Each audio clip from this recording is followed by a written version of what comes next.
হুট করে অনেক দিন পর দিদি বাড়িতে গিয়ে আমরা কি মজা করলাম চলো তোমাদের সঙ্গে শেয়ার করা যাক। হ্যালো এভরিওয়ান, আমি বিপাশা দস্তিদার। তোমরা সবাই কেমন আছো? আমার ভিডিওতে যারা যারা কমেন্ট করো তাদেরকে আমি বলে রাখি, আমি সবার কমেন্ট দেখি, কিন্তু আমি কারোর কমেন্টে রিপ্লাই করতে পারছি না, কারণ জানি না কেন ক্যান্সেল হয়ে যাচ্ছে। আমি যাদেরই কমেন্টের রিপ্লাই করতে চাইছি না কেন ক্যান্সেলড হয়ে যাচ্ছে সেটা। বাট আমি সবার কমেন্টের লাইক কিংবা কোনো একটা রিয়াকশন দিয়ে দিই, মানে আমি সবার কমেন্টই আর কি পড়ি। তো যাই হোক, আজকে আমি চলে গেছিলাম আমার দিদি বাড়িতে, কারণ কি আমার ভাগ্নির শরীরটা একটু খারাপ, আর আমি কালকে অল্প একটুর জন্য আমি ওকে একটুখানি দেখতে পেয়েছিলাম, কিন্তু কোলেও নিতে পারিনি আনফর্চুনেটলি। এর জন্য আমার খুবই খারাপ লাগছিল। তার জন্য আমি আজকে না বলেই আমার দিদি বাড়িতে চলে এসেছিলাম আমার ভাগ্নিকে দেখার জন্য। আর আমি এসেই দেখতে পাচ্ছিলাম আমার ভাগ্নি ঘুমিয়েছিল, তার জন্য আমি দিদির সঙ্গে একটু কথা বলছিলাম।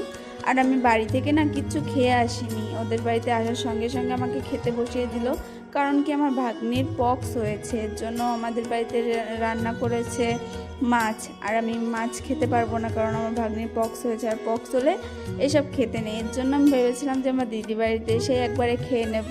তো তারপরে আর কি আমরা অনেকক্ষণ গল্প টল্প করলাম, তারপরেই একটু পরেই আমার ভাগ্নি উঠে গেল, আর আমার ভাগ্নির জন্য আমি যা যা কিনে এনেছিলাম আমার ভাগ্নিকে সেটা দিয়ে দিলাম। বাই দ্য ওয়ে বলে রাখি, আমার দিদিরও শরীরটা খুবই খারাপ, ওরও পক্স হয়ে গেছে, ওরও অনেক কিছু অনেক প্রবলেম আছে, সেগুলো না হয় নাই বললাম। ওর সঙ্গে বিকালবেলা একটু বাড়ি থেকে বেরিয়েছিলাম ঘোরার জন্য, ওকে ঘুরিয়ে বাড়ি আনার পরে দেখছিলাম আমার দিদি সন্ধে দিচ্ছে, আর বাড়িতে আর আজকে নাকি একটুখানি সেবা টাইপের কিছু একটা হবে। তো তার জন্যই আমার তাই মশাইয়ের সব মানে বন্ধু বান্ধব আর কি এসেছে, হরিসভা করবে আর কি।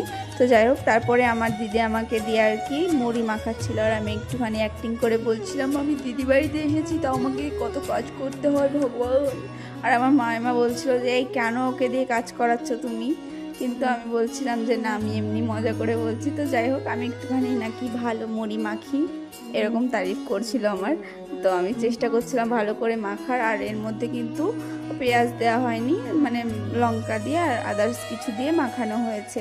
তারপর আমার দিদিকে খেতে দিলাম, ওর তো একদম মানে এক গাদা লঙ্কা নিয়ে খাচ্ছিল, বেশি বেশি ওভার অ্যাক্টিং করতে গিয়ে মানে কি বলবো, বলছে আমি এক গাদা লঙ্কা খেয়ে নেবো, আমার কিচ্ছু হবে না, এরকম এরকম বলছিলাম। আর আমরা ঘরে এসে খাচ্ছিলাম টিভি দেখতে দেখতে আর ডান্স করছিলাম। তারপরে কি বসে পড়েছিলাম মুড়ি খাওয়ার জন্য, আর মুড়ি খেতে খেতে এর অবস্থা দেখো, নাকে চোখের জলে একদম এক হয়ে গেছে, বেশি বেশি অ্যাক্টিং করছিল। আর এখন কত রাত হয়ে গেছে, মুড়ি খাইয়েই রেখে দিয়েছে, ভাত দেওয়ার নাম, মেহমানদের আদর যত্নও করতে পারে না। তো বন্ধুরা, আজকের ভিডিওটা আমার এই পর্যন্তই, দেখা হচ্ছে অন্য কোনো একটা